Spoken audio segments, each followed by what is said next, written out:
Привіт! В ефірі програма антикорупційних розслідувань «Наші гроші». Мене звуть Денис Бігус, і зараз ми доволі несподівано поговоримо про замовні вбивства і їх імітацію. Найрезонансніша, найвідоміша подібна імітація трапилась нещодавно з Аркадієм Бабченком. Певен, ви про це чули, тому що про це чули всі. Так ось, на наступний день, після того, як Бабченко воскрес після свого вбивства, після того, як емоції дещо вщухли, у багатьох виникло питання, а чи так вже необхідно було влаштовувати подібну виставу? І тоді Служба безпеки України, Міністерство внутрішніх справ сказали, що така імітація – це стандартна практика, її часто використовують. Це правда. А ще вони сказали, що імітація – це, мало не єдиний спосіб гарантовано зібрати докази і посадити замовника. І ось тут є момент. Олександр Курбатов переглянув кілька подібних справ з імітацією за попередні роки. І це теж були гучні справи. Можливо, ви теж про них чули. Тому що за них звітував генеральний прокурор. Їх коментував прем'єр-міністр. Але що з ними трапилось потім, коли прем'єр їх коментувати перестав? По Одесі розстріляли адвоката. Ось цю автівку, прошиту кулями, показали на всю країну. Травень 2016-го. Кримінальна хроніка, розстріляна машина, накрите тіло. А за кілька днів новина про щасливий фінал спецоперації з імітації замаху. По 2 місяці за ґратами такий запобіжний захід сьогодні обрав Печерський суд 4 чоловікам, які готували вбивство одеського адвоката Олександра Погорілого. За 1,5 місяці до того адвокат Погорілий звернувся до поліції. Помітив, що за ним стежать. Поліція тижнями спостерігала за злочинцями, записувала їхні переговори і зрозуміла – готується вбивство. Постоянно шел диалог от посредника к киллерам, типа, что вы там, с ума сошли, что не можете поймать? Спершу взяли кілерів, потім імітували розстріл. Після сюжетів про вбивство зафіксували дзвінок посередника про те, що справу зроблено. Загалом у спецоперації затримали 2 кілерів, 2 посередників і замовника. Ліквідацією банди вихвалялися найвищі посадовці. Я дуже задоволений співпрацею з Міністерством внутрішніх справ, Національною поліцією, особливо в цьому резонансному випадку. Слава Богу, що український суд виніс рішення про те, щоб їх затримати і залишити за ґратами, і це абсолютно правильно. Літо 2018-го. Через 2 роки 4 з 5 затриманих на волі. Спочатку вийшов замовник, потім посередники, а потім і один із кілерів. Киллер, которого в машине стояло наблюдение, у которого в машине стояло все оборудование, телефоны которого слушали, который 150 раз сказал, он вышел потлатый, где-то потлатый, когда мы будем его гасить, где-то там это то. Он на свободе.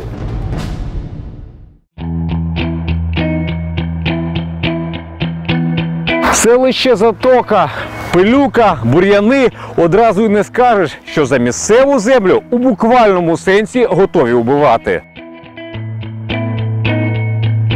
Навіть попри високі ціни і жахливий сервіс, Затока – одне з найпопулярніших місць літнього відпочинку в Україні.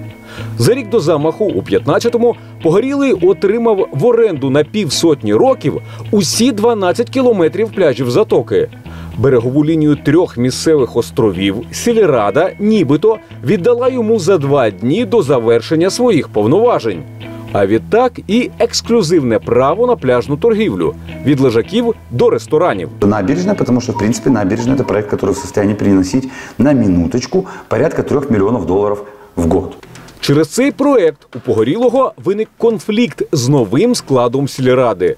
Місцеві депутати запевняли, право оренди від їхніх попередників – підробка. Я еще раз повторяю, потому что у меня нет ни одного оригинала. А это вам не нужно? А мне нужно. У відповідь адвокат розгорнув компанію з викриття не своїх земельних афер і підпалив баз відпочинку в Затоці. Я прихожу к, на тот момент, Делорке Панидзе с папочкой с голубой каемочкой. Вот с таким ватманом, со схемами, кто кому кем приходится, когда что жгли, когда передавали, кто что делал. А новообраний секретар сільради Затоки, за версією слідства, запланував вбивство. Сегодня с утра мы задержали уже заказчика, который является, давайте так скажем, должностным лицом, секретарем сельсовета Затоки. У Генеральній прокуратурі тоді обіцяли, що кількість і якість зібраних доказів дозволять швидко провести суд і дати максимально жорстке покарання злочинцям. Зібрали всю доказову базу для того, щоб в суді ця справа не змогла розвалитися. Ця справа на особистому контролі і здійснюється слідство Генеральна прокуратура України. Так що далі буде? Всі фігуранти цієї справи не зможуть уникнути покарання. Затокінська селищна рада. 2 роки тому її секретаря звинуватили в організації замовного вбивства. Але тепер він знову на свободі, ще й виконує свої службові обов'язки. Як це сталося? Ни одного телефонного разговора, какого-то визуального контакта, даже какого-то высказывания в порыве каком-то, если можно было это даже в отношении господина Погорелова с моей стороны, не было. Після імітації вбивства слідство не зафіксувало зустрічі посередників і замовника для розрахунку. Тож зв'язок виконавців із замовником базували на зізнанні кілерів. На підставі їх свідчень було викрито і задокументовано дії посередника і замовника. Потім кілери відмовились від свідчень, а суд за рік так і не розглянув докази. Натомість пом'якшив запобіжні заходи 4 із 5 затриманих, випустивши їх із СІЗО. Тепер поліції залишається обурюватись, що на волю вийшов навіть 1 із 2 кілерів. Вони були затримані, про них була затримана зброя, яка була вогнепальна, яку вони збиралися застосувати. Коли суд на прохання адвокатів пом'якшував запобіжні заходи, прокурори вже не намагалися поновити попередні. Просили продовжувати більш м'які. Схоже, обвинувачення теж втратило попередній запал. У нас у зв'язку з реформуванням органів прокуратури відбулися скорочення, а обсяг роботи він більший і більше стає. 2 роки тому затримання банди із Одеси коментували особисто голова Нацполіції і генеральний прокурор. Говорити про те, що трапилося далі, доводиться речникам. Сторона захисту неодноразово вдавалася до затягувань цього процесу.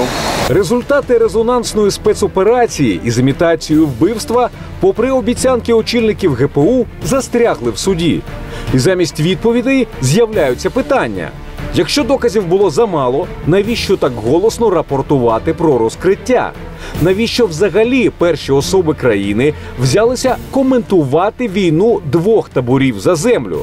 Утім, може це одиничний випадок, де просто не склалося? Дніпропетровська область майже 700 кілометрів від Одеси. Але тут також є ті, хто готовий заплатити чималі гроші за вбивство іншої людини. Вересень 2016 року. Юр'ївський район гудить.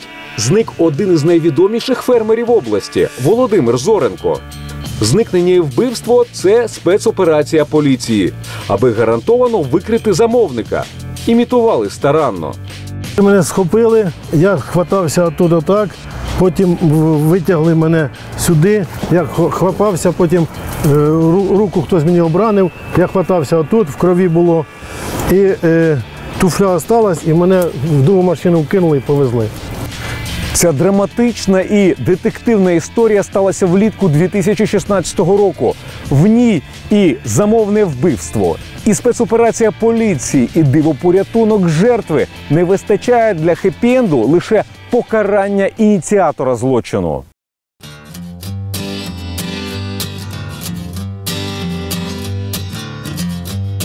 Вербуватівка – одне з 9 сел, пов'язаних із господарством Зоренка, площею у 5 тисяч гектарів. В нашому селі немає ні одної вільної хати. Ага. Нема. Тобто це село звідки не тікають? Ні, сюди тільки приїжджають. Тому всім селом виходили захищати фермерське господарство, коли його намагалися захопити із зброєю в руках. Спочатку вони вивели всіх працівників, потім завели тітушок. Ось вони забігають з оружием на всі об'єкти фермерського господарства. Питали ми, хто вони такі, тобто ніхто нам нічого не відповідав. Грубо нас.